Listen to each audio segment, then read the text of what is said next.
Hello everybody, welcome to the International Canoe Federation Canoe Sprint World Cup.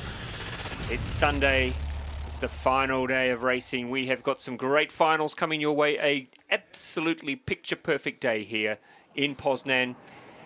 Conditions out there are nearly race perfect for what should be a crackerjack day of racing. There are Olympic class finals, there are non-Olympic class finals. We've got 5,000 metre races coming your way later today. It's going to be really exciting. I'm super excited to welcome to the commentary box here at Poznan Central this morning, Esti Olivier from South Africa. Esti, welcome. Thanks for joining us. Thank you very much. Good morning. Thanks for having me. It's an absolute pleasure. 19 degrees at the moment. You've been out on the water already this morning. You're in a B final for the K1 500, and congratulations on your second placing. Thanks. Big improvement. Sixth, I think, last in Szeged, so second here. In, no, Szeged last weekend, well, the weekend before was ninth. Yes. I think it was my worst race of that whole regatta. Yeah. Big step up. Happy with that. Yeah. More consistent. And you're in the K2 as well, the B final there. So what were the conditions like out on the water today? Well, I think if we speak about Poznan, it's probably like the best weather you can ask for. Yeah. Compared to last year when we were all basically sinking. But yeah, it's quite a strong headwind. It looks pretty deceiving. It doesn't look that strong, but once you head into it, it's pretty tough. But I think everyone's actually thankful that it's a bit of a headwind, because then the bounce back on that last 200 metres not that rough. It's not as rough, yeah. I mean, looks can be deceiving. It looks like a mill pond almost out there. I went for a bit of a run this morning very early, and I hadn't seen it as flat as what it was this morning. So the wind has picked up a little bit though. Some great racing coming up today. The K1 500 women, the K2 500 women, I think are two of the highlights. Yeah, definitely. And the K1 500 men, always a race to watch. Yes, indeed there is. So our first race of the morning, though, it is the C1 Women's 500. It's a tough race. It's a really tough race. It's not an Olympic event, but, there's some quality athletes in this. We just saw the Ukrainian Ludmila Luzan on the screen. She is the reigning world champion in this event, and we already know, we saw in the C1 200 yesterday, she's in good form. And she finished very fast in that race, so you would think that her form might hold up in the longer race, but it's a very good field. We have a couple of Olympians in there. Of course, we have the Hungarian Kizban, who is a silver medalist in the marathon, which is good form to bring to a... Good endurance for the headwind. Indeed. And we have Annika Loschke from Germany, silver in the B final in Szeged. So there's some quality there. Whether they can match it, though, with the Ukrainian Ludmila Luzan, who looked really good yesterday. Yeah, I think if she uses the speed that she obviously has, and has the same kind of endurance for that last 300 meters, she'll definitely take it. But definitely some strong competition coming through from Croatia, I reckon, on her left will also be quite a push. The other thing, which I'm sure will be in the back of her mind, is that she has a C2 500 final later on this morning. She might want to keep a little bit of I don't know. petrol in the tank for that. You don't think so? I feel like when I line up, I kind of tell myself, okay, it's the last one. Yeah. So that you don't hold back, you know, because each Yep. race is important. So if you've done your training well and you've done your preparation well and you back yourself, you should be able to do both. In fact, I think one or two of these athletes may be lining up for a 5,000 later on as well. So they've really set themselves a bit of a last day target. But there we go already. In the middle of the field, using that speed to pull away. You can see there in the pink boat or the purple boat, Ludmila Luzan, who's already gone out to a clear lead in this, our first A final for the day. There's a battle on for second. Vanessa Tot from Croatia, an Olympian, finished 9th in the A final in Szeged. She also finished 6th in the World Championships last year, Vanessa Tot, so she is no slouch in this event. She will be up there battling for the medals, and I think Annika Loschke from Germany, there she is there. You can see her on the right of screen, trying to chase down Luzan as well. Yeah, big battle between her and Croatia for second and third at the moment, but also the The Hungarian. Yep, Kizban. She's keeping in touch there with them as well. And being a marathon paddler, you would think that she will finish pretty strongly. Yeah, definitely. So no doubt at all, though, I think about the winner. Look at that. There is clear air there between Luzan and the rest of the field. But, gee, you're right. Look at that battle there for... Hungarian coming through now past the Croatian, challenging for that second place. That's her on screen now, Sofia Kizban. They have so much depth, the Hungarians, and this young lady, she's very well known on the marathon circuit, very consistent, also on the 5,000 metre racing as well. But I don't think she's going to catch our winner here, Ludmila Luzan. She has, if anything, she's put a bigger gap. Yeah, she looks extremely composed, like good rhythm, powerful stroke all the way through. And doesn't really look like she was breaking much of a sweat. No, and she's going to coast over the finish line here. Good race for second. I think Kizban is going to get the nod just in front of Vanessa Todt from Croatia and Loschke from Germany finishing fourth. But she'd be pretty happy, Ludmila Luzana. It's been a pretty tough couple of years for her, as it has been for all the Ukrainian team, and she's come out here this weekend and she's already picked up 2 gold medals, and who knows, she's got a new partner in the C2 later on this morning, but she's in good form at the start of an Olympic qualifying year. Yeah, all the Ukrainians seem to be paddling well. Yeah, they are paddling well. They're pushing. And I mean, the C4 men yesterday I thought were very, very good. And the K4. Sorry, yes, and I meant the K4, sorry. Men. Were very, very good, and I think sent out a bit of a warning signal to the rest of the field who weren't here.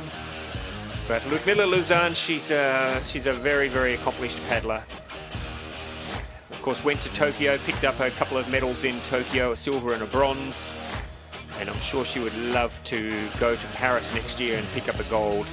Well, she's definitely in shape, looking like she's on form to do that. Yeah. So. Yep, she is. Of course, a couple of the names missing. Nevin Harrison not here. Obviously, the Canadians aren't here. Yeah. The Cubans aren't here. But Esti, as we know, you can only beat the team, the field that's out there against you. Absolutely. But also, I feel like across the board, the racing is so close that you can't really call any of the races at the moment. It's anyone's game. If you're on the line, your chance is there. Yeah. So it's been a long time since I've had racing that is determined by milliseconds every single time he's semi-finals. It's crazy. So we're going to hear now from our gold medalist, Ludmila Luzan from Ukraine. Congratulations, Ludmila. It was great competition. How do you feel about it? Дуже дякую. Я задоволена гонкою. Це вже друга перемога на цьому кубку. Я щаслива, що мені вдалося це зробити. Наші воїни борють наші кордони, і ми також маємо боротися всюди, де ми тільки є, і доказувати, що Україна – це найсильніша нація.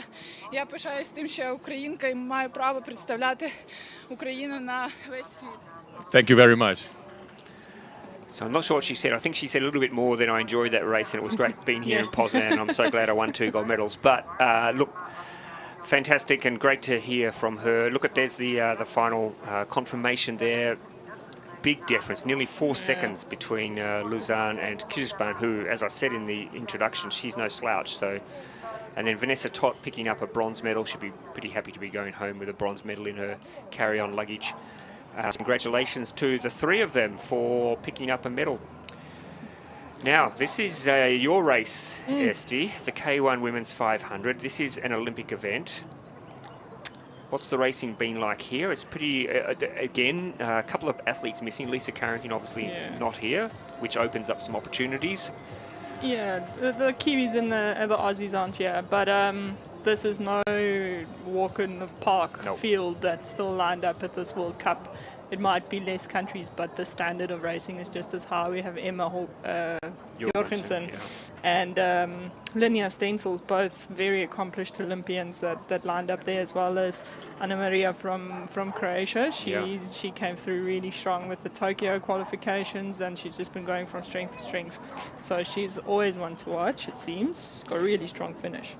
Do you, when you're competing, do you get a chance to look at the other athletes and see how they're tracking, maybe in the early rounds, just to see, you know, if there's a chink in the armour there? Or Not really. Like, I actually prefer not knowing who I'm racing at all. Oh, really? It doesn't really matter because it's me, my And it's lane, not going to change my your race. your No. approach to the race. It's no. not going to change my race plan. It's not going to change anything. If anything, it might just distract me. So I actually prefer not knowing at all. Like when I lined up for the the K1 200 meter final yesterday, I had no idea. I didn't watch the semis. I didn't look at the lineup. It's better that way. Just go race and do So your when you thing. get out there and you're milling behind, you go, oh, you're here. Hello. Hello, how's it? It's on, let's do this. I'm surprised to see you here. It'd be lovely to race against you, though. As Esty mentioned, there are a couple of very good athletes. There she is there. There's not much wrong with the way this girl paddles, I tell you. She's been around now for a couple of Olympics. She's always been knocking on the door, but she's had a couple of very formidable athletes in Lisa Carrington and Canoe-Kayak in front of her, and they are two world-class superheroes in this event. So today may be her day to get back in, but Linnea Stencils, I'm pretty sure she was very disappointed with her form in Szeged. She was in the C final. She won the C final, but it'd be a long time since she's been in a C final, I would have thought. Melinda Anderson there that we just saw, she's really improving. She's a very good 5,000 metre paddler. She's in another final here. She was 8th in Szeged. Serious speed. Like, very surprised about her speed coming. I kind of had her pegged as a marathon paddler, but gee whiz, can she fly off the line? Yeah, really, really good. And it's exciting to see some of these Scandinavian countries and some of the depth that they've got and some of the good, exciting young athletes that are coming through. And Melinda Anderson, she might not challenge for a medal here, but she'll be up there with her speed at some stage. So the athlete to watch is in the middle of the field in the white boat. That is Emma Jorgensen. She is a star in international canoeing. Doesn't get on top of the podium often simply because she's got a couple of very formidable athletes that she always competes against, but today could well be this young lady's day. Watch out though, alongside her, Anna Maria Govasenovic from Croatia has been paddling well here. We know Linnea Stencils is competent. Pauline Jacks from Germany, she was pretty good last week as well, in Szeged as well. So we're underway. Yeah, another athlete that's been pretty consistent in her build-up is Aneska Bolodova from Czech Republic. She's definitely upset, I think, a few of the qualifying rounds. Yeah, she was very good in the heats. Yeah. She posted a really good time.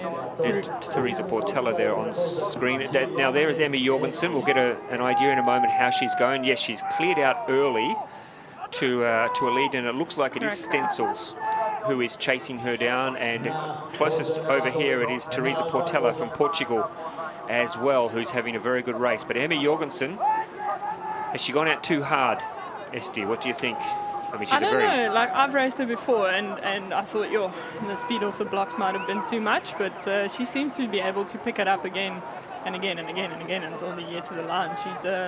She's very calm and composed. You can see in her body, like, she just drives with the legs, so shoulders are nice and relaxed. I think they'll gain, but I don't know if they'll catch. It's a big distance to make up in the second half of the race. It's a good race for second. At the moment, there's about 4 boats in a line, including Stencils, including Portela, including Anderson. And Gorgosinovic. Gorgosinovic is there as well. So a really good race for second. Emma Jorgensen, though, she looks pretty determined to hold on here and to take the gold. They're trying to track it down. A good race between Stencils and Govanozovic, I think, are the two that are fighting it out for the silver. Teresa Portela also looks like she's coming up strong for maybe a third. Indeed. So let's have a look here. It'll be Jorgensen, I'm sure, will cross the line first. Stencils looks like she may have got the upper hand in the battle for the silver. Govasinovic holding on for the bronze. Portela flying, though. But it is Jorgensen, Stencils, Govanozovic, and Portela taking the 4th spot. Like I said, those small margins, they seem to pop up every single race. Yeah, they really, really do. Not so often for the winner.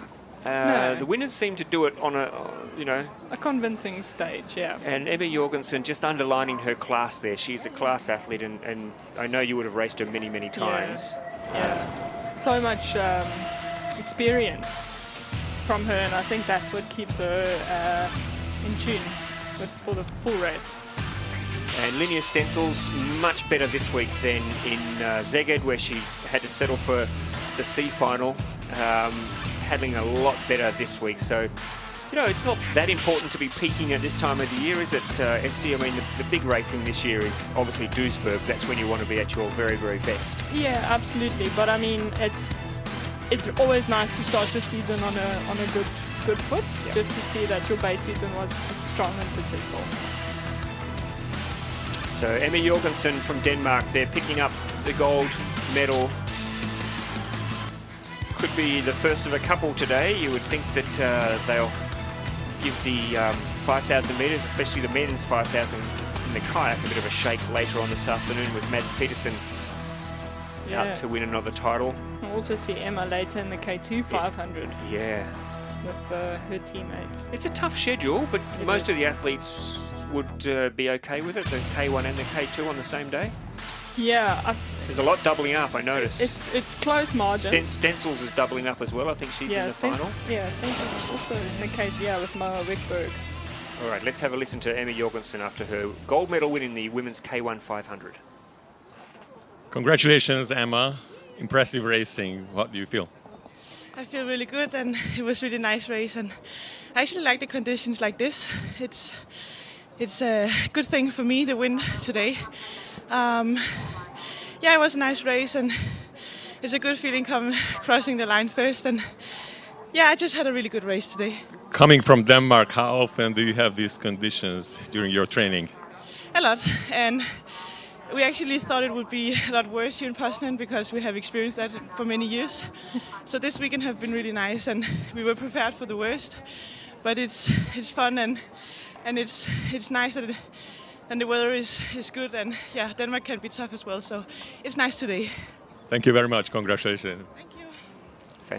Fantastic insights there from Emma Jorgensen, talking to our man Balin Vrakashi down there on the finish line. And yeah, I think a lot of people, Esty, you probably included, came here expecting tricky conditions, because we mentioned this in the broadcast yesterday. 12 months ago we came here and we could not believe the weather. It was unbelievable. It was the storms, the wind, the waves. It was... Well, it was unpaddleable, if that's a word. If it's not a word, it is now. We've invented a new word, and it's a good word. And I think a lot of people, and I think it may have even scared some crews off this year. Some teams were deciding... rather to use the time to use it for training rather than risk it and not have good racing. And as it's turned out, it's been perfect here. I'm very, very happy, because it's a long way to come for nothing if racing gets cancelled. So last year was a big disappointment. Yeah, absolutely. Now, you mentioned in the introduction that this will be... Look at the experience. This is... You've got three of the biggest names in the history of men's kayak racing in this field. You've got Josef Dostal from the Czech Republic. He's the reigning world champion in this event. You've got Fernando Pimenta, who is an absolute machine from Portugal. He's got at least 3 races that I know of today. Just loves racing. The more racing he can do, the better. He was, of course, gold medalist in this event in Szeged. And then you have May Poznan. Of course, need we say any more about René's history? Yeah. So you've got these 3 experienced hands, and you've got some young guns in here, like Florstedt from Germany, Augustin Venice from Argentina. You know, exciting young athletes who are coming out here to take on the old guard. Yeah, I might be a little bit biased, but I'm pretty happy to see Pierre van der Westhuizen. He might paddle for Australia now, but we still consider him to be a South African. Look, there's a little bit... He is Australian. It says Australia next to his name there, and his brother, of course, won a gold medal for Australia. So that surname is still very Afrikaans. Very, very. But for today, maybe we can both be rooting for him as half Australian, half always. South African. His brother, of course, won silver in this in Szeged. But it's good to see Pierre. He's in the K4, the Australian K4 as well. Yeah, so they also won silver yesterday. Yep. So yeah, it's great to see like the athletes, even though they're not racing for South Africa anymore, but just seeing that talent being developed. It's absolutely fantastic, and I think like all of South Africa was just as happy with Tom and John's gold medal in Tokyo as the whole of Australia. Yeah. And when you hear them speaking, you can still hear that little bit of the South African accent there. Yeah, so no, absolutely. You can't shake that off, can you? Nah. You've got it for life. It's like the New Zealanders and the Australians. There's Josef Dostal. big bloke. The big man. I'm sure he's probably a little bit disappointed with his form in the 1,000, both here and in Szeged, but he loves the 500. He always tells me that the 500 is the race he loves the most.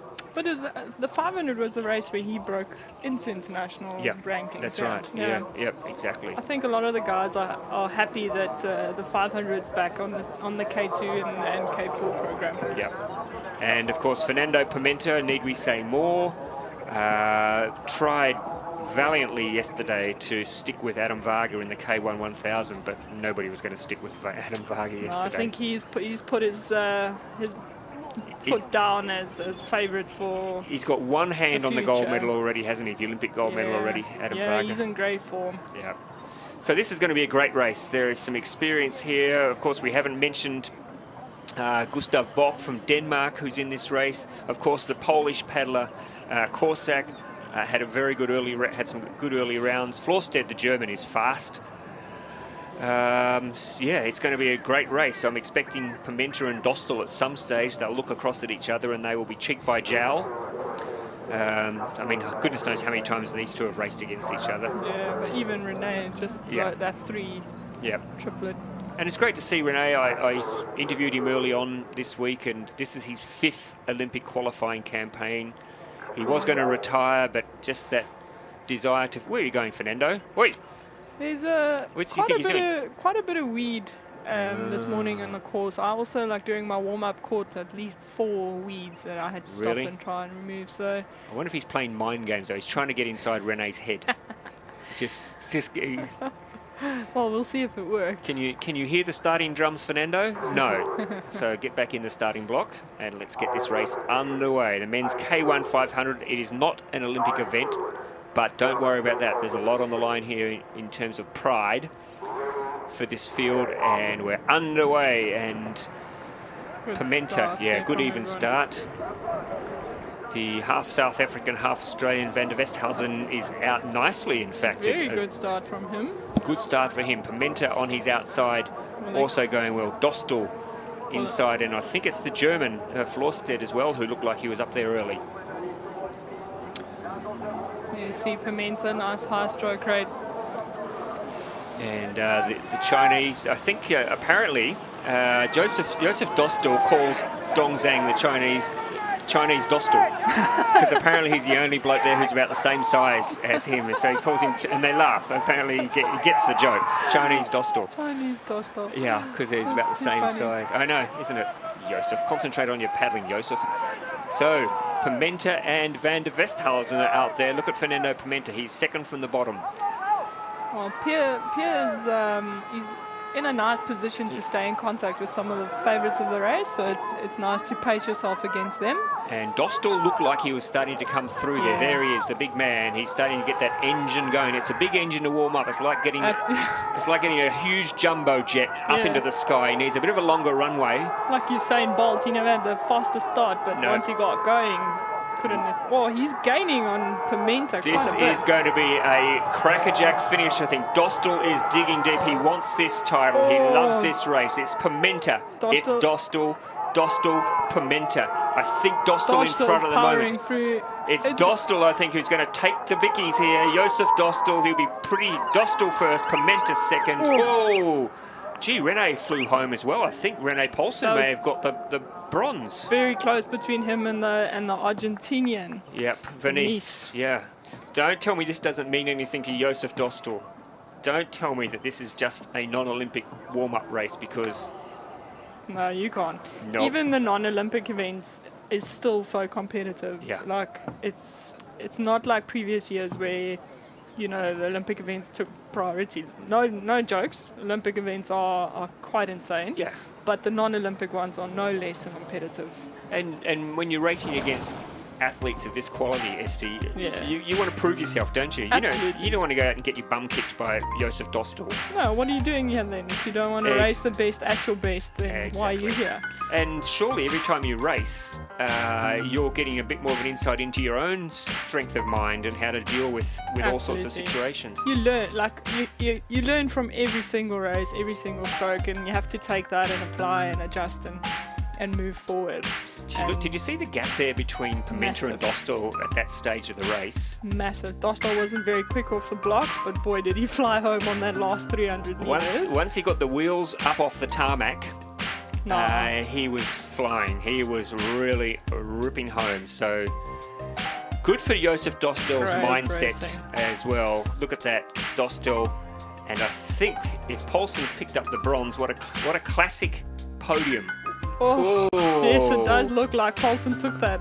Wow, what a classic podium. Yeah. A podium for the ages.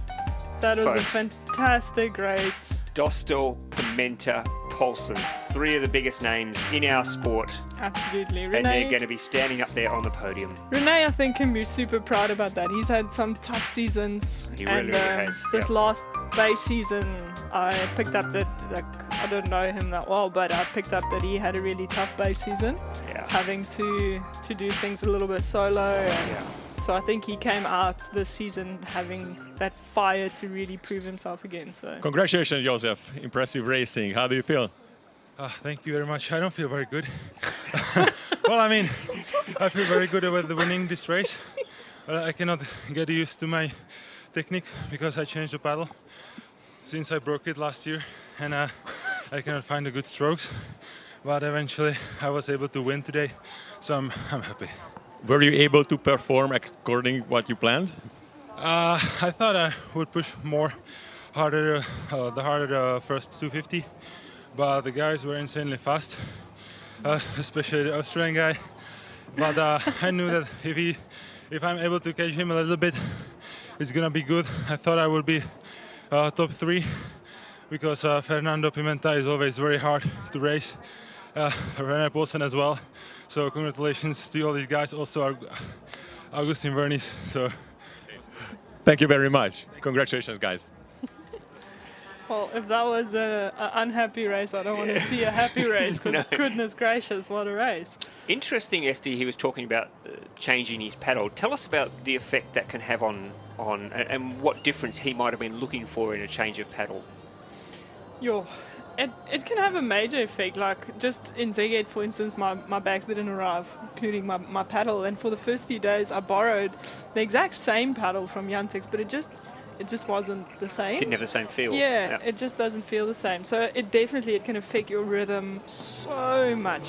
So I don't know if he changed completely, like the blade shape and everything, but even just getting a new paddle and getting used to that one makes such a big difference. I feel, it's like a new shoe. You kind of have to walk it in a bit. And would he use the same paddle for the 500 as he'd use for 1,000? I reckon he would, yeah. To change paddles, it's just such a drastic change in the way you move. So I don't think he would change paddles between disciplines. So maybe that explains, maybe he's still struggling a little bit in the 1,000 to get used to that paddle, and that might explain some issues that he's been having. Yeah. Well, it's nice to hear them giving some credit to the young Aussies there. Yes. No, he didn't mention that he's formerly from South Africa though, so we'll have to have a word to Josef about that. We're gonna have to get that word out. Yep. We need some claim to fame somewhere. And we did see up there confirmation of May Poznan there with the bronze. So I mean, that is very happy for him. You could take this back a decade, and those 3 probably would have shared a podium back then as well. So great to see that the old stages, and I hope they don't mind me calling them that, but that they are still up there, keeping the youngsters honest. So now we look at the men's C1 500. Again, not an Olympic field, but there is some pretty classy athletes in this. I'm predicting here, SD, I'm going to go out on a limb here. I'm predicting that we're going to see a medal at least, if not a gold medal, for this young man on screen now. Chinese Taipei. Yep. I thought he was super impressive in Szeged. He finished 4th in the final in Szeged. He was really good in the early rounds here. This will be his biggest challenger, I think, from Ukraine, Altakov, who we didn't see in Szeged. Yeah. But I think Lei from Chinese Taipei is an up-and-coming star in this event. I think he will challenge definitely for a medal, possibly even for a gold. The big challenge will come from the Ukrainian Altakov. He was 7th at the World Championships. And Moritz from Germany also, he was 9th in the A final in Szeged, but we know that he's a good paddler as well, Moritz Adams. So, well, it's nice to see that the smaller countries are starting to break through into the higher ranks. And isn't it It's always tough. nice, and I know you and I are a little bit biased, but isn't it always nice when the Europeans get knocked off? It's a little bit. And I know we've got a lot of strong force. I know we've got a big European audience watching, and thank you for joining us, by the way, for our day of finals. But it's really, really good when we see countries, and look, we've got an Australian there, Benjamin Manning, as well. First time Australia's had a... Oh, bad Ooh, start yeah, from gee. lane 9. Was that legal, that start? I don't know. Got away with it anyway. Benjamin Manning, of course, the first man in a final, I think, probably since Martin Marinoff, the great Martin Marinoff. Yeah, well, you know what? It's also a really good sign that we see the Chinese Taipei athlete looking strong. It's a good sign of good growth in the sports if we can get some of the other continents pushing through and starting to knock out some of the stronger European countries. And unfortunately, we haven't had the Brazilians here in Europe for this part of the year, and we know how strong they are in the canoe. And you know, when they come back for Duisburg, it's going to add some extra flavour to the event. But gee, he might have mucked up his start, the athlete from Ukraine on the outside, Mazovsky, but he's paddling well. But it is the athlete from Chinese Taipei in the middle of the field, Kun Chu Lai, who it looks like he's got a pretty good start and is at this stage maybe half a boat length in front. Yeah, I guess he's looking really strong. I really hope he can keep it when that challenge starts coming through now from the last 200 meters. So it's Kun Chu Lai from Chinese Taipei, who at this stage is in the gold medal position. We don't want to be biased here, but what a great result it could be if he can hold this together. The challenges are coming through now, though. Lane 5, lane 6 pushing through. It looks now. like Moritz Adam from Germany is trying to chase him down. It's the German Adam. It's the Chinese Taipei athlete Lei, and on the outside it's Mazowski from Ukraine. So it's a race in 3 at the moment. Adam from Germany, maybe just in front. Down on the closest to the camera, it's Mazowski from Ukraine and Lei from Chinese Taipei, refusing to give in. Refusing to give up. Can he hold on? It's Lei, it's Adam, it's Lei, it's Lei. Got there. Just no. He got pipped by the Ukrainian in lane 9. He went too early, did he, with his lunge? The German stopped. He lunged too soon. The German lunged too soon. He lost the gold right there. Yeah. Oh, my well, goodness. I don't know. I think he may have still been behind Lei in the last 10 metres. I'm really fascinated to see the replay. I really want to see that slow-mo. That was crazy. He lunged too soon. He lunged for the wrong boy. The Ukrainian got his finish perfect. Absolutely. To take the gold. Lei from Chinese Taipei has taken the silver, which is a great result for him. I think Moritz Adams still got the bronze, but I'm looking forward to seeing this final because there's some lessons there for young paddlers in how to and how not to finish. Absolutely. I think the German still made it across the line before he capsized, but... Oh no, but he didn't capsize. No, it's the Chinese Taipei athlete who capsized. He made it across the line before he... So good race in lane 9 for Mazowski. He had a bit of a shaky, weird start yeah. But he definitely held his own. It's sometimes nice, like I prefer racing on the outside lanes. Do you? Yeah, you can just focus on yourself and you don't have all this distraction around you.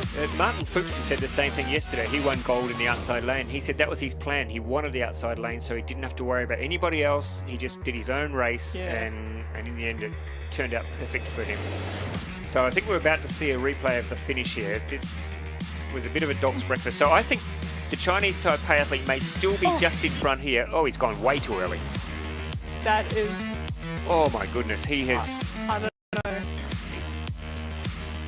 German getting 3rd, but the German got 1st and 2nd, I don't know. It's very close. That's going to be like... It's very, very close for the gold and the silver. Wow. The cameras seem to be giving it to the Ukrainian. If it is the Ukrainian, it's by... We still don't know. I'm getting official word now that we've had no confirmation yet of who is the winner. That is how close it is, because normally they can tell pretty quickly. Could we have a dead heat? That would be quite exciting. I wonder if we can see a replay of that last.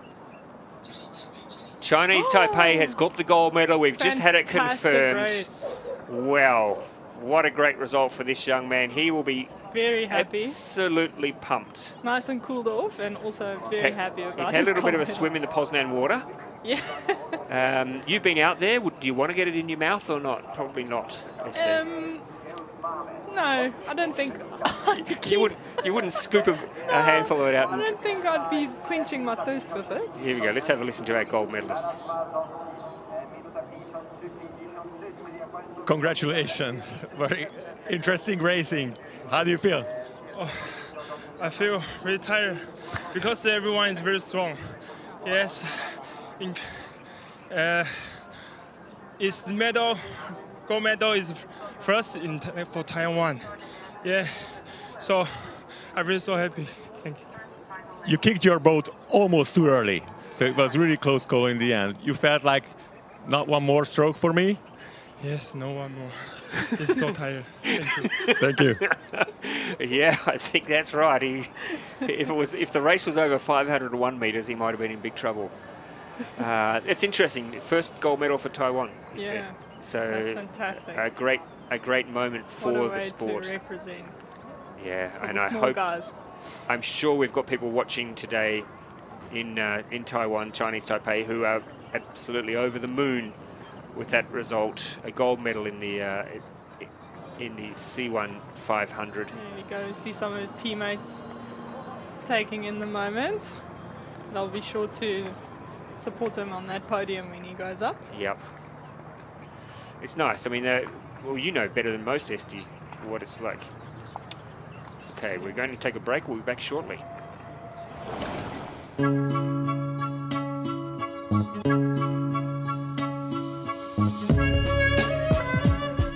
My name is Xu Xiao. My name is Moya. We are Team China. Yeah. 其实我感觉还好吧，就像我们平时也在队里面嘛，也说很少去和外界去接触啊什么的，其实没太大变化，反正。因为我们俩始终就是一个目的，就是以自我为中心。因为拿到东京奥运会冠军之后，其实就像你说的，会有很多的关注点，然后会有很多的外界媒体啊什么之类的声音。但是我们更多的是专注于自己，做好眼前的事情，就是专注于自己当下做的事情。对。其实不说期待吧，我们更专注于自己，就是因为在我们中国的话，有04、08有2届，有蝉联过2届的，所以我们也想成为中国女子史上第一位能够继续蝉联奥运会冠军的中国女性。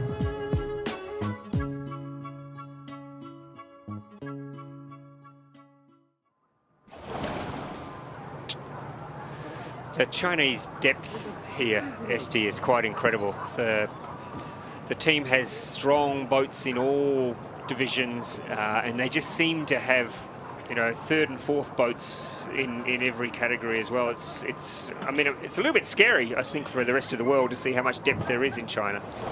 Yeah, I was literally just thinking the same thing. I was watching that little clip with the Chinese C2 women, and I mean, we're always saying Hungary has so much depth and this, but people seem to forget about the Chinese. They're always coming up with strong performances across the board, whether it's an A, B, C, or D boat. They always a force to be reckoned with in any discipline.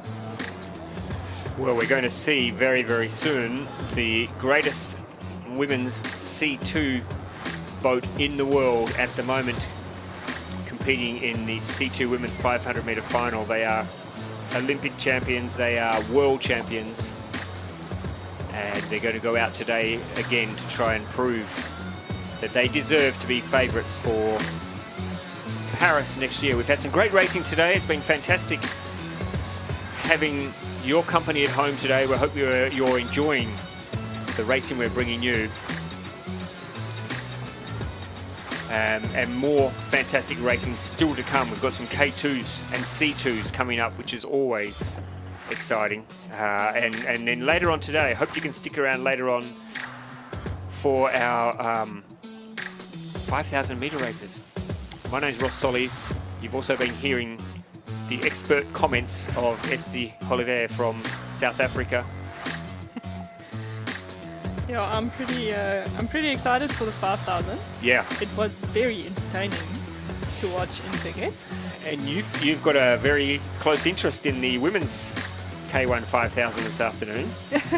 Yeah, I've got my K2 partner racing in that event.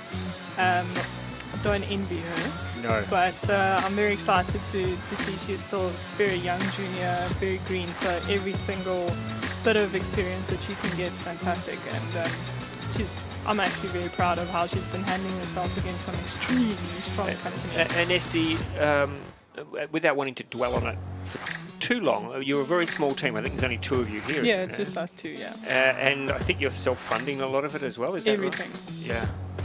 So how does that work? I mean, you're staying in Airbnbs? What are you doing? Yeah, so we keep it as cheap as possible, staying in Airbnb, self-catering. Don't have any physios or team leaders or anything that to support us. So we try and massage each other or just try and release a little bit. But it's it's what we got to do. So. And when you see these other teams wandering around with a couple of physios, shrinks, all sorts of support staff that they've got, and you're basically there on your tot. It's super tough. I have had to kind of select. For this race I had to kind of take my foot off the petrol a little bit and save myself for the next one because I don't have the recovery and the resources of everyone else and blah blah blah. And then it does influence your selection, your lane draws and everything, and your semi draws and whatever. So it's not ideal, but we have to do what we have to do, and I think it just makes us stronger. And in terms of later on this year, will you have to go to the Olympic qualifiers and all that off your own back as well, or will you get some support for that? There might be some support in the pipeline for the World Champs for myself, but for all the other teammates at this stage, it will be completely self-funded. Yeah. Well, we missed you guys in Tokyo because there were no South Africans there, and it was a big hole in our international lineup, I feel. So we're really pumping to get you guys there. That one's still a bit of a sore spot. So. Yeah, well, yeah, and maybe this is not the platform for us to air that dirty washing, but yeah, I mean, I wanted to tell that story so that our viewers can see the difference there is between your canoeing powerhouse families like Germany, Hungary, China, Poland, Australia, and then you compare it with the smaller nations like Chinese Taipei, like South Africa, countries where you really are doing it on the smell of an oily rag. You're literally doing it for the love of the sport. You're doing it for your dream and your dream alone. And there's no financial gain, there's no fame or fortune. It's just you driving yourself. And it's fun. Well, can I just say, that loss is my gain because it's been absolutely wonderful having you here in the commentary box and having your insights into the racing today. So thank you, Esti, for stepping up for us. Thanks so much. I'm having fun. Yeah, and we're having fun having you here. This race, okay, so here we have on the screen right now, these are your Olympic and world champions. They won in Szeged. They are out and out global powerhouses from China. Are they not undefeated in this event? I think they are undefeated. Yeah. I don't think they've been beaten. Undefeated in the C2 500. So they will start the hottest of hot favourites. Now the Germans, it's a new look boat. It's a new combination for the Germans. Lisa Jahn is still there, but she has a new partner, Klemke. The interesting combination here, and of course the Hungarians were fourth, I think, in not this crew, but the other Hungarian crew were fourth in Szeged. The interesting combination here will be the Ukrainians, Luzan and Tereta. Now, Luzan was in the C2 in Tokyo, but her partner she's either just had or she's about to have a baby. So she has a new partner here for the C2. So it'll be very interesting to see. Obviously, they'll take a little while to gel, but it'll be interesting to see how they go here. We know how strong Ludmila Luzan is. She's already won a gold this morning. She won a gold yesterday. Yeah, we've seen her this morning powering through the field. So we're underway. In the middle of the field, lanes 4, 5 and 6 are probably three of the crews you will want to watch, because they are the strong teams going into this, with the Hungarians, who, as I mentioned, finished fourth in Szeged, and Zhu and Sun, of course, the Chinese, who are now already out to an early lead. The Chinese combination, who just seem, Esti, to love paddling. Yeah, no, absolutely. They just, and look at them already, they are really flexing their muscles early. The second Chinese crew over there in lane 1, they've been left in their wake. The Germans keeping in touch there with the Hungarians on their left as well. Yep. So there's they're not getting it all their own ways, Sun and Zhu, but it's a good record to try and keep intact. The Hungarians are actually... They're keeping nice contact with the Chinese, definitely, but the Chinese do seem to be pulling away small margins. So that is Brigato and Nagy from Hungary in lane 4, but it's the Chinese Zhu and Sun, and it looks like across in lane 2 now. Both paddling, it looks like, are the Ukrainians both on the same side of the boat? Looks like they're both paddling on the same side of the boat, which is not rare, but there they are. It's not common. They're keeping, it looks like they're in touch for third, the Ukrainian crew. But no doubt about the winners. That's it, they are very strong. Look at this. Hungarians working hard, and the Ukrainians, yes, they are both on the same side of the boat there, coming through now into third. So this is a combination that could work for the Ukrainians. Not a bad outing. They still have some time. Yep, exactly. Long time till Duisburg, but as we head down towards the finish line, it is going to be Zhu and Sun, the Olympic champions, who take the gold medal. Brigato and Nagy pick up a medal this time round, and the Ukrainians finish in third, and you see Luzan there raising her hand in the air. She's pretty happy to pick up a medal in a new boat, but wow, you can't take anything away from these two young ladies. Absolute smashing race. Are the Chinese using any of these races as selection towards Duisburg? Very good question. Very good question. I would not think that Zhu and Sun would need to prove themselves to earn selection, but it's a very good... There's some of the races, there are some very close Chinese boats. Yeah, because they've been swapping some crews around. You know, some of the athletes have did K1 and Szeged have only done K2 here, and so they've definitely been testing the waters, I think. So Zhu and Sun not exploding out of the blocks, but just a very measured start and well executed race plan there for them. Yeah. And you can see there by the halfway stage they had that race firmly in their grasp. The Hungarians were brave, maybe some might say crazy brave early on, but trying to stick with them. Yeah. Well, they managed. Yep. Good silver for them. And the Ukrainians coming home to pick up a bronze medal.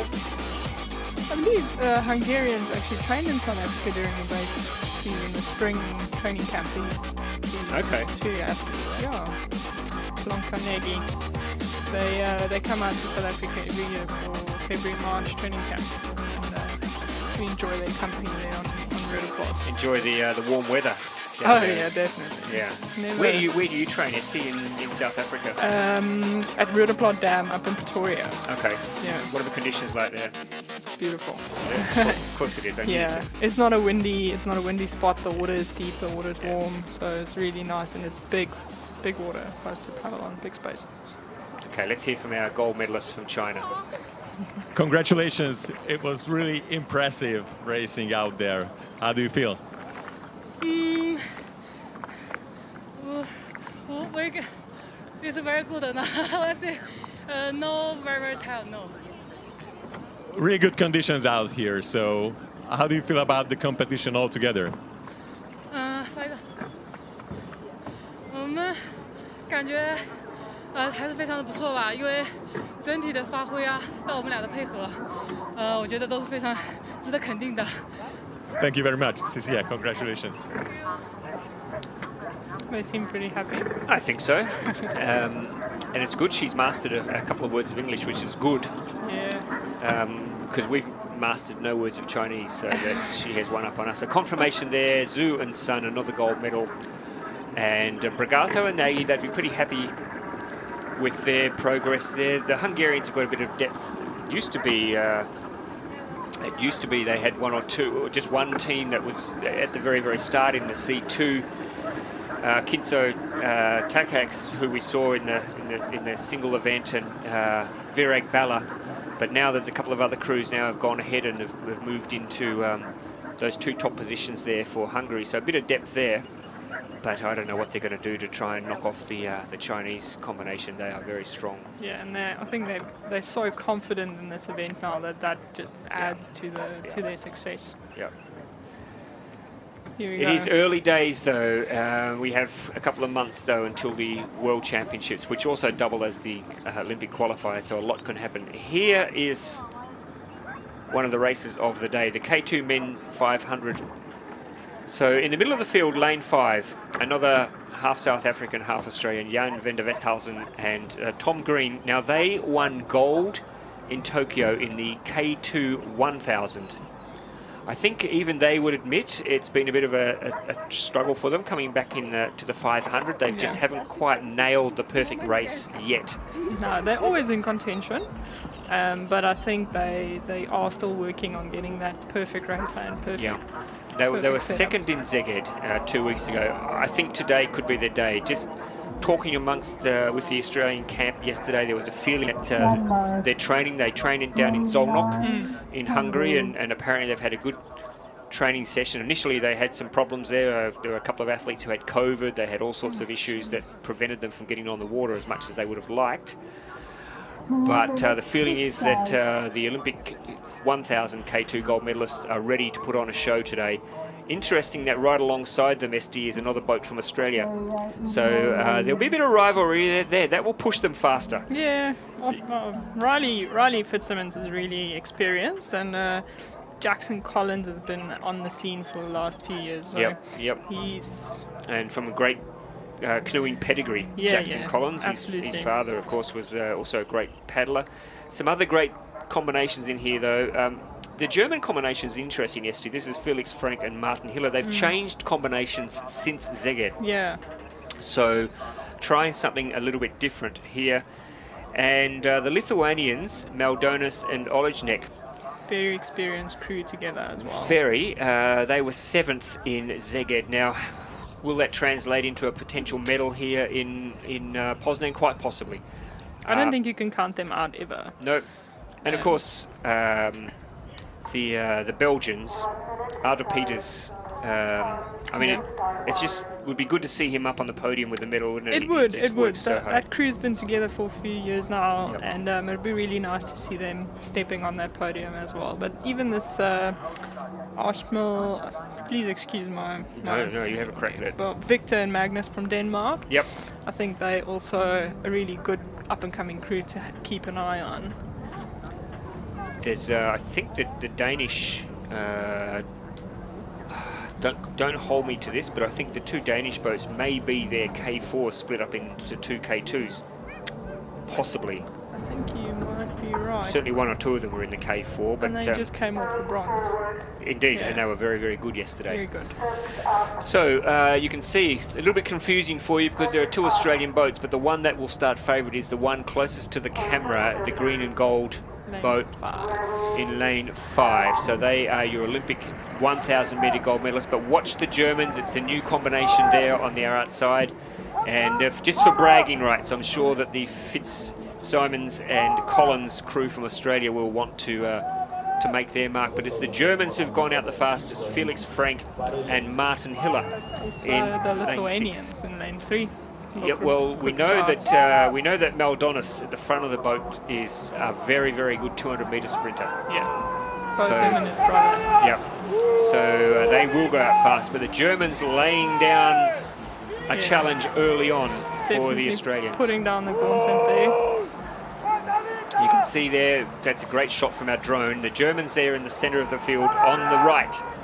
The Germans left is the Australian combination of van der Westhuizen and Green. But a little bit of, and it is the Lithuanians holding on over in lane 3 at the moment. So at this stage, it's Germany in front of Lithuania and a very good battle for third. The Australians are going to have to work hard if they're going to get up from here to take the gold. They're trying to put it down now. Have the Germans got anything left in the tank? They certainly took it out hard for the first 250 metres. The Lithuanians also gritting their teeth, trying to hold on. But at this stage, it's Frank and Hiller desperately by their fingernails holding onto that gold medal position. The Australians trying to get through, and the Lithuanians holding on. I think it might be Lithuania in front, is it? Lithuania are going to take the gold. Germany second and Australia third. That is a very, very good race from the Lithuanians, who surprised everybody with K4 gold in Szeged. They were disappointing in the K4 yesterday, but then they've come out today and they've taken the K2, and don't they enjoy that? Oh, but the Lithuanians, they have such a good group of guys training together. I mean, if you look at Sayev in the K1 200 and Ignatius taking the silver in Szeged, the K4 taking the gold in Szeged. Now, fourth, I think they got K4 this World Cup, but I mean, still in the racing that we're having, that's not a bad thing, and now taking gold again, absolutely awesome. So the Germans set the pace early on. The Lithuanians went with them. Yeah. The Australians leaving themselves a lot of work to do, too much work as it turns out in the second half of the race.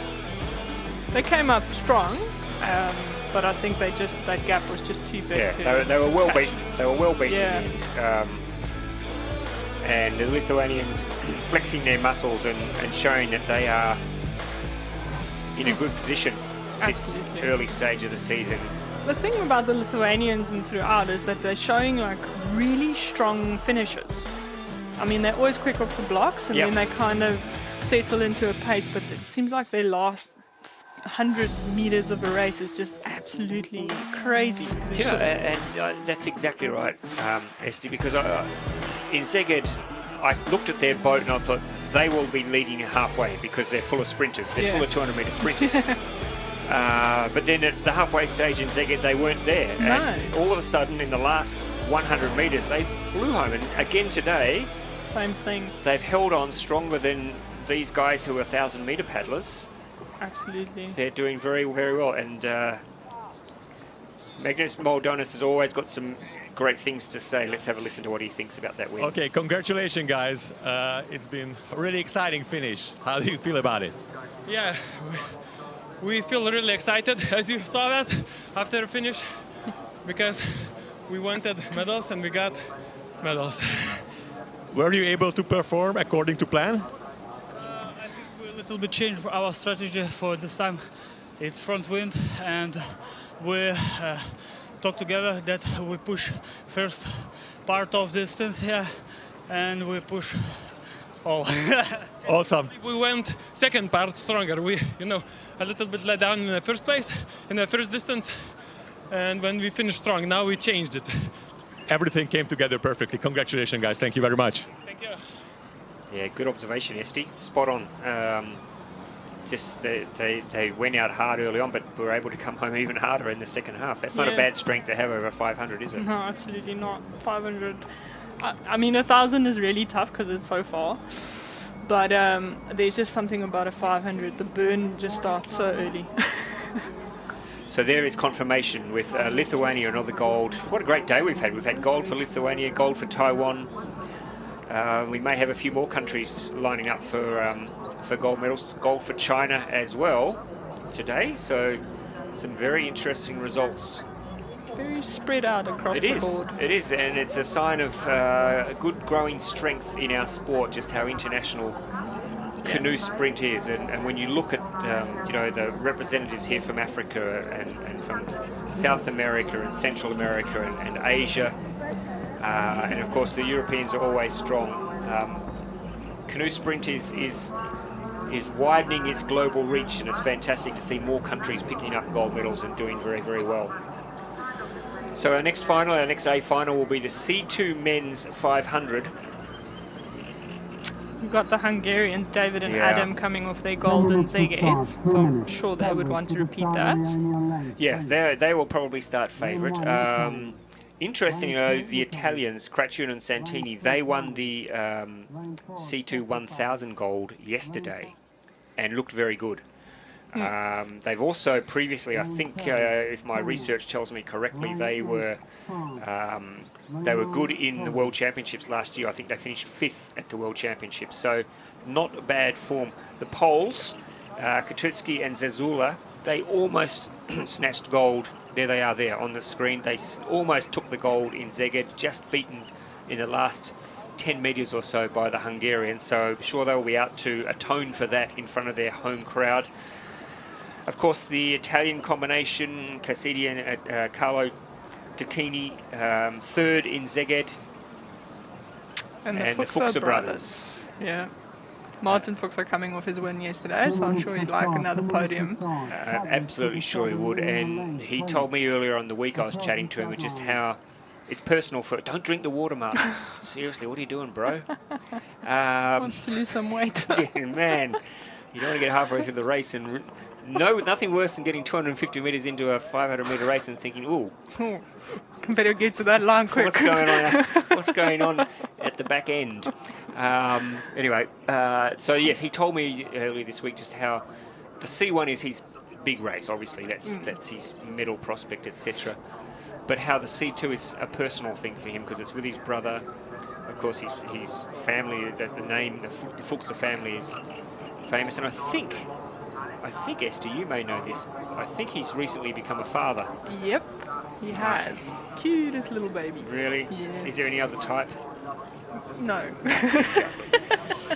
Never discount the French, Bart and Leonard. They will give it a bit of a shake, I'm sure. And the second of the Polish crews, Glasnow and Barniak, they were 7th in Szeged. There they are there. They were coming from lane 9, which we've already seen today. Is not a bad thing.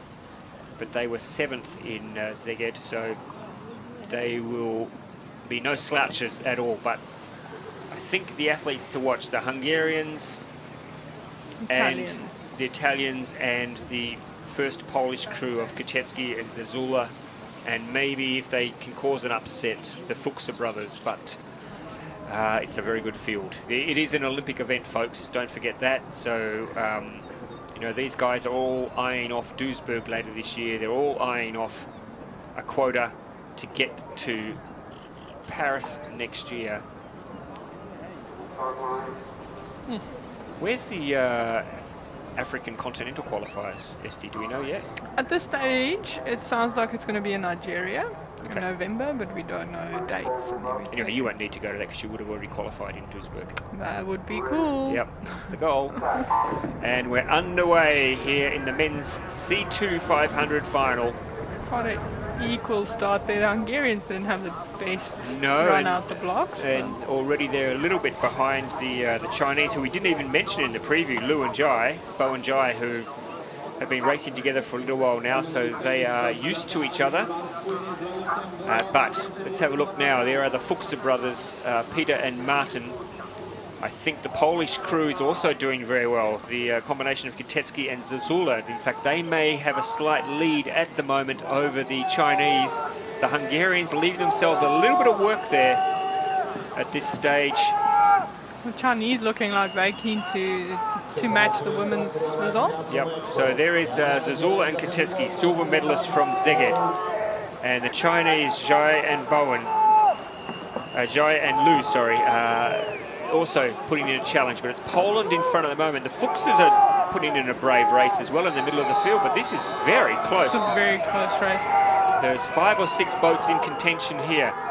It's Zazula and Kotecki. The Hungarians have a little bit of work to do if they're going to get through here. They're now starting to put the foot down. They're starting to come through. The Italians also putting up a brave fight, Kretschin and Santini, but it looks like it is the Hungarian combination of Kotecki and Zazula. You can hear the home crowd willing them on. The Italians, Cassini and Tacchini, are coming through as well, though. Very strong there. In fact, the Poles are going backwards. It's Cassini and Tacchini, the Italians in lane 2. This will be a huge boil over. I know they are 3rd in Szeged, but this is a big result for Cassini and Tacchini. They're going to take the gold. Lane 1, the Ukrainians, Vergeles and Rybachok, taking silver. What a race for those young boys. And Tacchini is I don't know who he's telling to be quiet, but he's telling maybe the Polish crowd. He's just doing the shh. You can do that. Winners are grinners, Esty. You can do a bit of showmanship maybe, but I'm too shy to do that. I'm looking forward to the day I'm going to call you winning the gold and seeing your post race celebration. But look at, that means a lot, I know, for Carlo Tacchini. He's been paddling for so many years now. He was there paddling when Sebastian Brendel was at his very, very best. He was there when the Brazilians started to come through and trying to keep up. So he's always sort of been operating in the shadows of these great athletes. Yeah, and it's nice to just come down, break through and be like, hey, I'm here. Also, look at them like being half a boat length behind and then coming up for such a spectacular finish in the last 100 meters. And he missed qualification for Tokyo, so I think the C2 represents a good opportunity for him to guarantee himself a place in Tokyo, and the strength of belief that they would have now, Esty, after coming, as you said, coming from a long way back there. Look at that finish. That is a really strong final 200 metres. Let's see who got third. I think it was the Poles. I think it was the Poles. The Italians came through strong, but just not enough space. Goodness knows what happened to the Hungarians. They were finished second to last, so not a good race for the Hungarians after their surprise gold medal 2 weeks ago. But I'm pretty happy. I'm really happy for this Italian combination. Absolutely. You can see the elation on his face. Tacchini, what are you telling you to be crazy? Maybe he's talking to you and me, Esty. Maybe. He's telling us to be quiet. Maybe. I'll have a word to him afterwards and find out. Oh, that's fantastic. Yeah. It's nice to see such... I'm looking forward to hearing what they've got to say. It'll mean the world to them. Don't pull my hair out. Just checking to make sure it's real hair. Is this your hair, bro? It's so strong. It's so bushy. All right, let's have a listen to our gold medalist from Italy. Congratulations, guys. Surprise finish. Is it a surprise for you as well? We're surprised to be in front, but not surprised of our our level. We knew that the C2 was fast, and we just needed to show it one more. So yeah, we're really happy about it. Were you able to perform how you planned? Yeah, the wind didn't help us for sure. It was a little bit side wind. We almost dipped at the end, but I guess it was enough. So, congratulations! Thank you very much. I guess that's always a factor with the C1. Hey, is a side wind. For the C2, or the C, Well, for any of the canoe disciplines, exactly. to be honest, it's tough enough keeping the boat straight with a rudder. I can't imagine what it should be like if we don't have one. For sure. So there we have confirmation. Kasady and Tacchini, gold. Another medal for the Ukrainians. I mean, we didn't even mention them in the introduction, but in our defence, we haven't seen them this year. So Fidelis and Rybachok taking the silver, and it was Kaczewski and Zazula who took the bronze medal for Poland. They had such a good day yesterday, the Poles. Are they going to win medals today? Well, it could come, Esty, in this next race. The K2 Women 500. Two Polish crews in here, and both of them are very strong. One of them, in fact, Karolina Naja and Anna Palaska. I mean, they are Olympic class athletes. It's going to be pretty interesting because their teammates Martina and Helena, I think, put them in the heat to go straight through to the final, and they had to settle for semi-final progression. So, but on final day, it's a whole different story. And we've got Linnea Stencils and Moa Wickberg, also a strong crew, and also Emma with her partner Federica. Hermine Peters and Lisa Brooks. I thought there they are on screen now. I thought they were a little bit, and I'm sure they were probably a little bit disappointed with their result in Szeged. Yeah. I mean, they are now. They've been paddling together for a few years. They went to Tokyo. They've not hit their best form this year yet, but maybe that'll come today. There is the Wickberg and Stencils combination. The Chinese, of course, Wang and Yin, sorry, in lane 3. Yeah, I mean, you can never underestimate the Chinese. No. And you always are left wondering what they're going to bring to the race. Lane 4 is, of course, Emma Jorgensen. She's already won a gold today, and behind her, Frederica Matteson, exciting young paddler.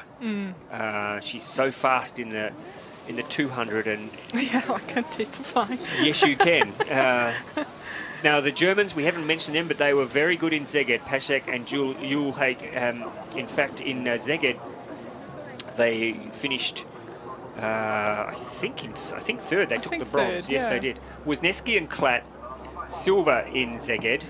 The young guns taking on the old hands. I'm going to say old hands, even though they're not old. But Carolina Naja, she's been to 4 Olympics and she's won a medal at every single Olympic she's ever been to. Yeah.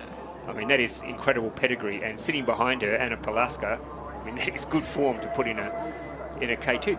Absolutely. I'm not sure if there's selection at stake here, but certainly mentally between these two Polish boats, Oh yeah, for sure. there'll be a statement. There's always something up for grabs, you know, even if it's just the honour. And if the young guns can tip out the Olympic medalists, then that'll be good bragging rights for them. And in the outside lane, Pezakova and Sedova from Slovakia. So it's a good even race. What did you observe during your racing with these guys, against these guys?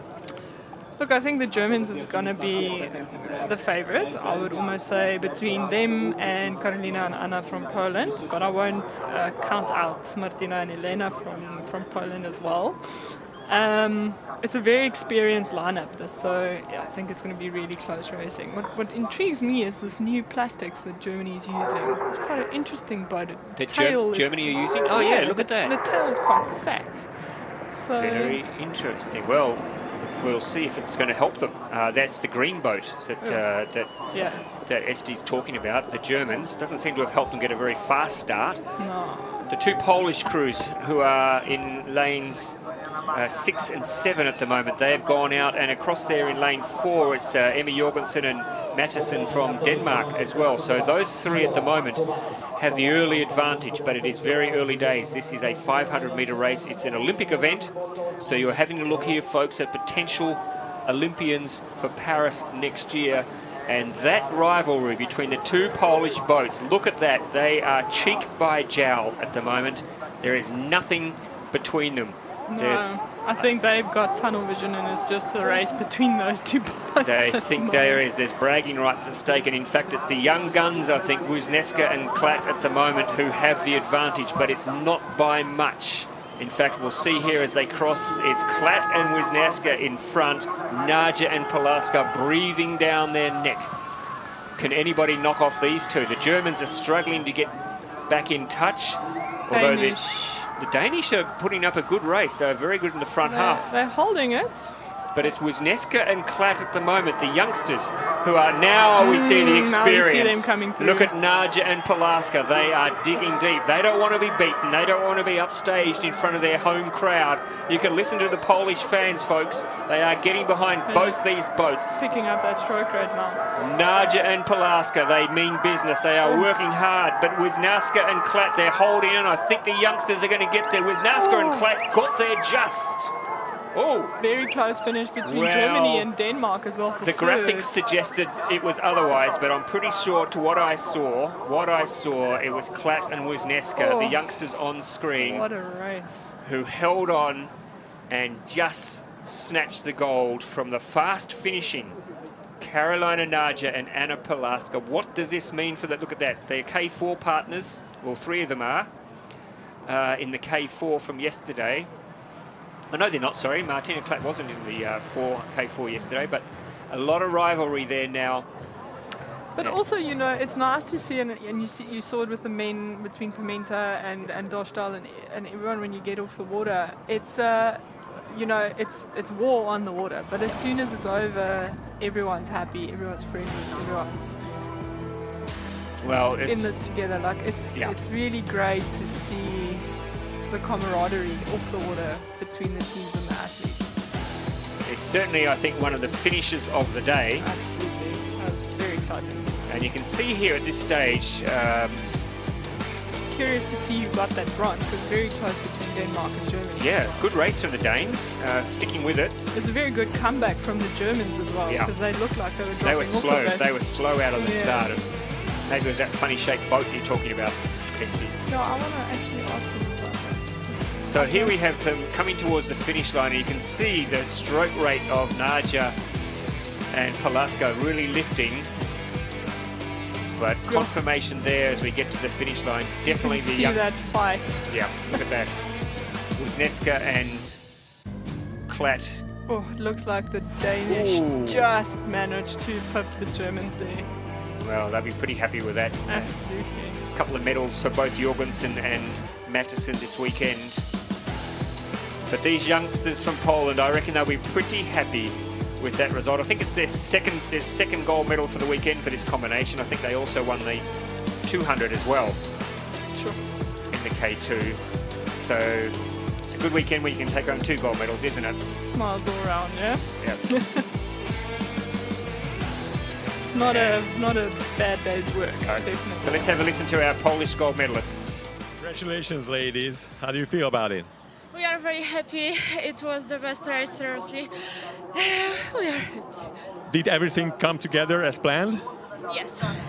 Thank you very much. Congratulations. Well, it was a good race and it came together as planned, so that's good, a good Can't result. expect more than that. No, you've got to be happy with that. Yeah, well done, congratulations. So Poland gold, Poland silver, and Denmark there picking up the bronze medal. The Germans finished fast to finish 4th, and Stenzels and Wickberg from Sweden in the 5th. Again, Peters and Brock back 7th. I'm expecting they will improve more as the year progresses. Maybe they've put some focus on the Belgian K4 over the base season. They are in the K4. Yeah, maybe they're looking now to build up the K2 towards Duisburg, because they've come off a medal in Canada, did they not? Yeah. Last year's World Championship. So maybe the K2 will start building up towards the yeah. World Champs. For sure, and we mentioned this yesterday, we might come back to this in a little while, the importance of getting that K4 qualified, because that's what it's all about this year. For so many nations to get that K4 in, it can solve a lot of problems, but we'll talk about that in just a moment. But for now, from Poznan, we're going to take a very short break. We'll be back with you soon. My name is Katie Vincent. I'm a paddler for Team Canada and Tokyo 2020 Olympic medalist. As you can see, Torres here is showing us what happens often when we're starting out and we're really uncomfortable and unstable. We often just paddle with our arms and we don't get as much out of the stroke as that we can. And as he improves his technique here, you see that his hips are going forward, his back is rotating, and he's really able to get a longer and more efficient stroke. And I think that's something that is really important and that everybody should try.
Welcome back to Poznan.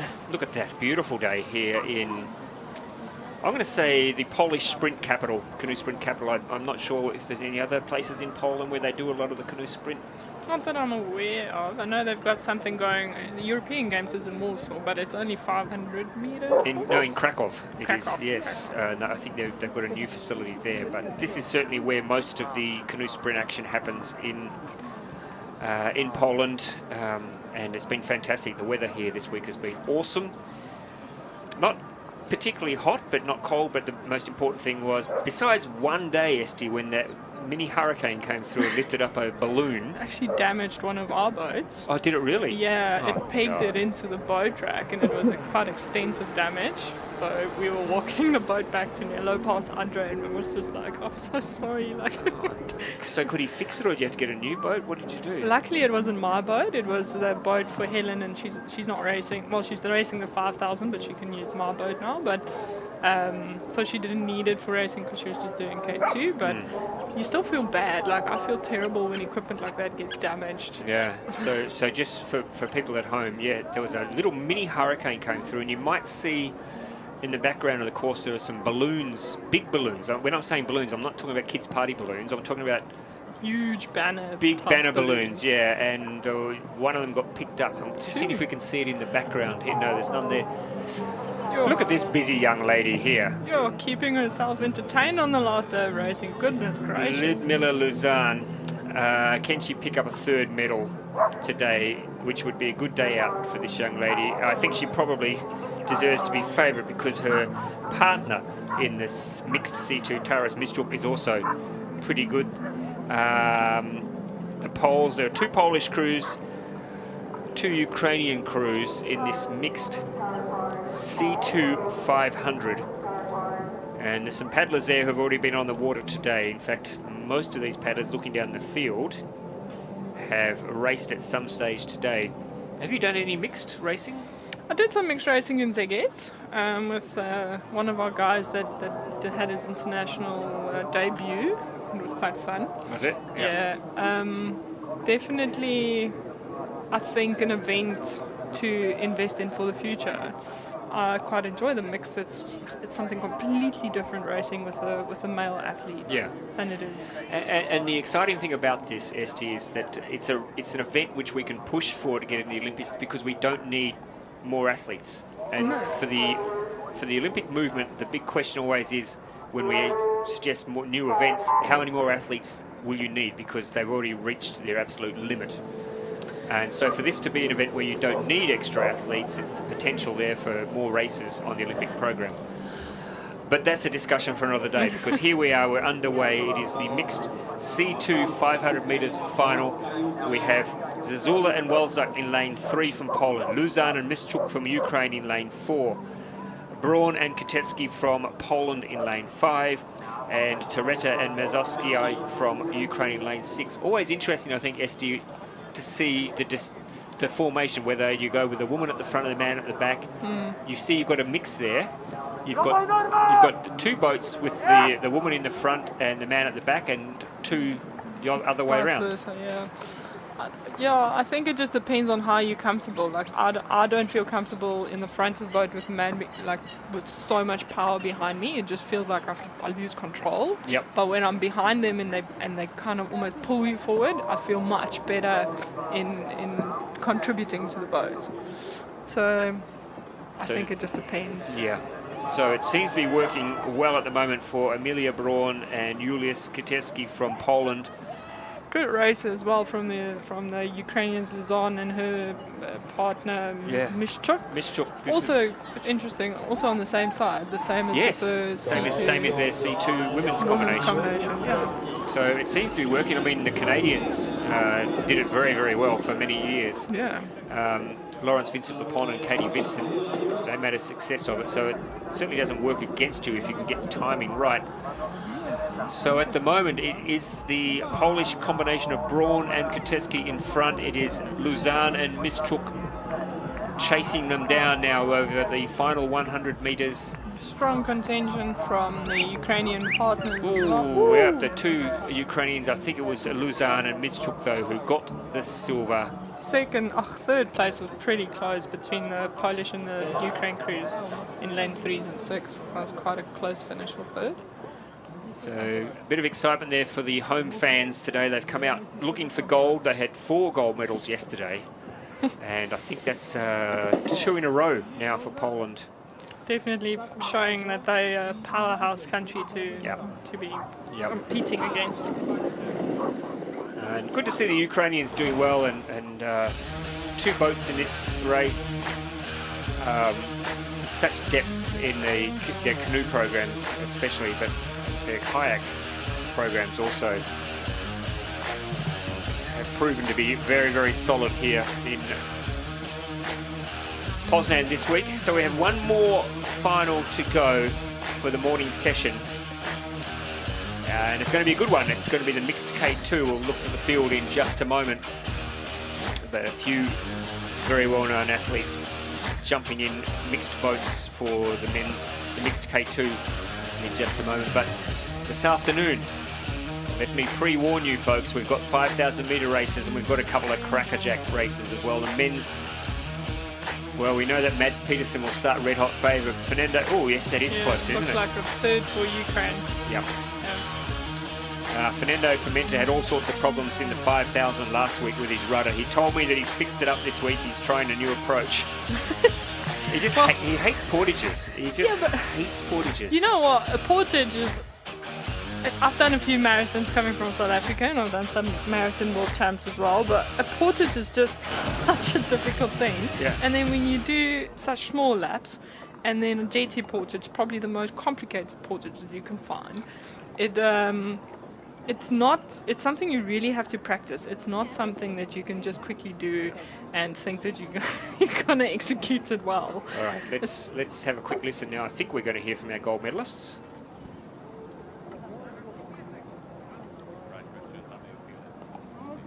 No, we're not. We're ready to go to them now. Let's have a listen to our gold medalists.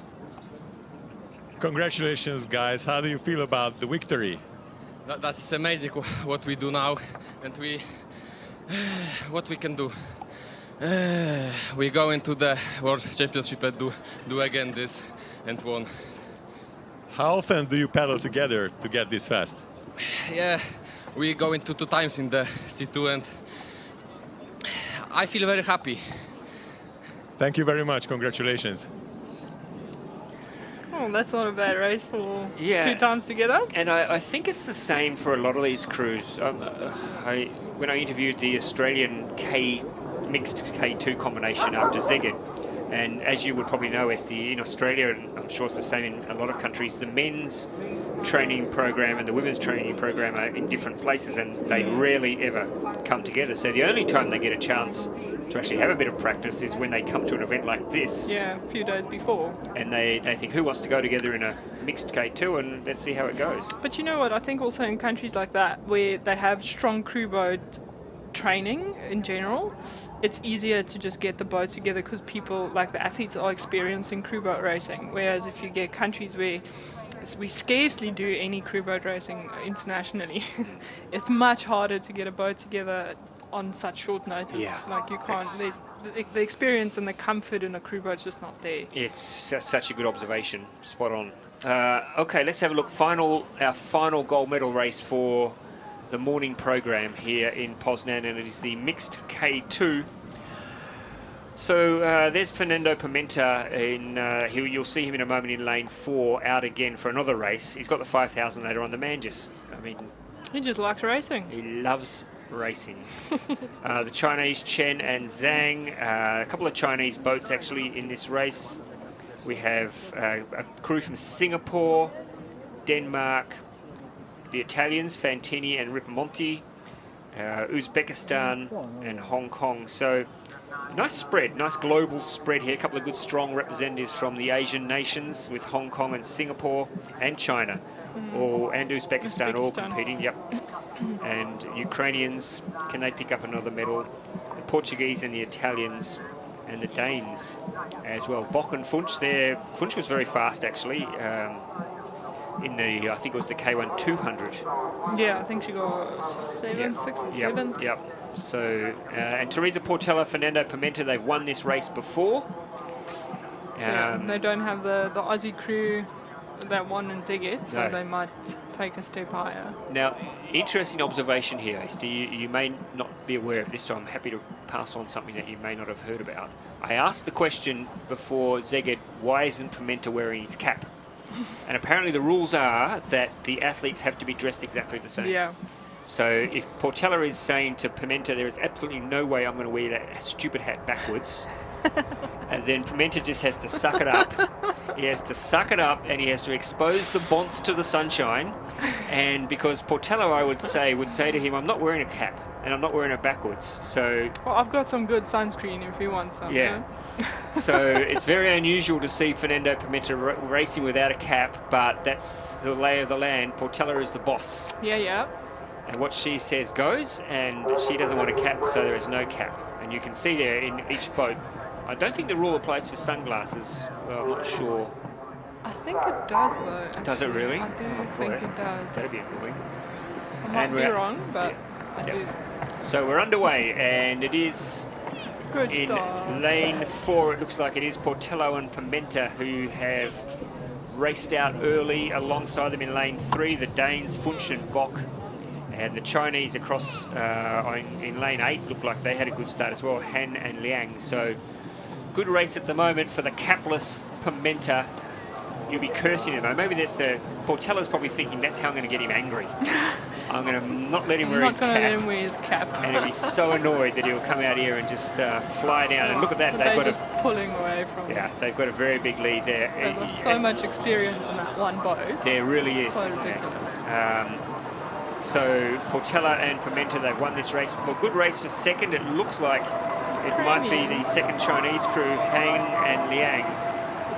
The Ukrainians are still up there as well for third, fighting with the Danish. Yep, the Danish are up there again for contending for a medal, but no doubt at all about the winners. Look at these two. They're just cleaning off. And it is in lane 2. It looks like it is the Danes. Funch and Bock are now coming through into a clear second position, but they're not going to be able to catch the Portuguese. Teresa Portela, Fernando Pimenta, they've won this race before. In fact, they may even be world champions in this category.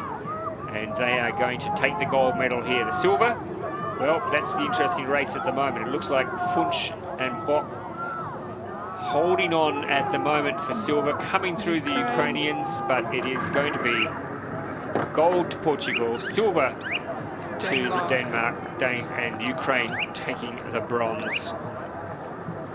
Well, it was a brave middle section there from the Chinese crew in lane 8, but the last 100-meter burn probably just caught up with them.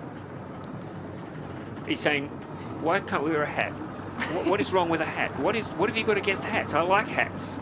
I rock a hat. Next time we're going to wear a hat? No, we're not, she said. Don't be stupid. It's because we didn't wear a hat. If we wore a hat, it would have just slowed us down.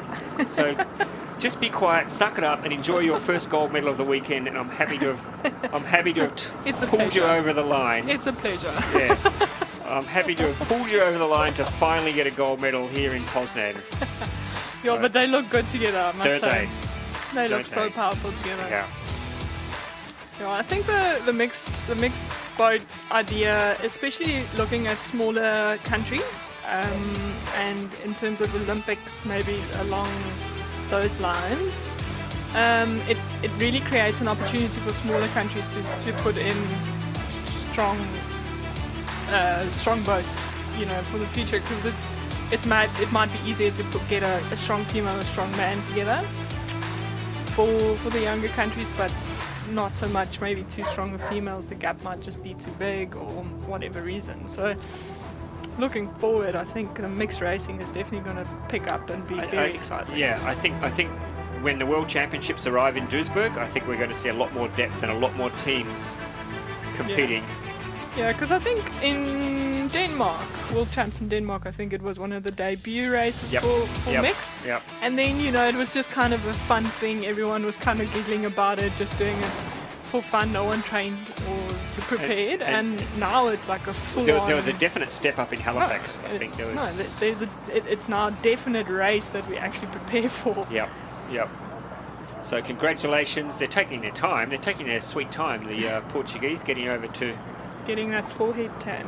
Speaking to our man on the dock, Mr. Balan Vakassi, who's waiting patiently to probe them with some in-depth questions. There we are, confirmation there. Gold to Portugal. Denmark's had a good day. Denmark's had a very good day. I think they'd be very happy. And the Ukraine as well. They've had a crackerjack day there. Another medal for the Ukrainians. The Chinese finishing out of a medal for one of the rare times. And here they are, Portello and Fernando Pimenta. Oh, what's wrong, Fernando? He's annoyed. He's annoyed about the hat. Teresa's trying to make him swim. Is he going to get out? He can't get out of the boat. He's stuck. That's another thing. Congratulations, absolutely convincing victory here. How do you feel about it? It's always nice to compete in K2 mix, and we really enjoy. We both compete in K1 the final, so we were a little bit tired, but we tried to do our best, so it was nice and fun. I'm wondering, how often do you paddle together to get this fast? We don't paddle that much, but since we start doing it, we feel like a really good connection, so we really enjoy doing it. Thank you very much. Congratulations. Now, folks, a little bit of history there. You've just seen a little bit of history unfold because Fernando Pimenta had nothing to say. Because normally, I love the guy dearly, but normally you can't shut him up. So Teresa Portello, not only did she insist that he not wear his hat, but she also told him to just shut up. She just took control of that crew boat completely. Let me do the talking, big man. You just stay back there, and you're my beard.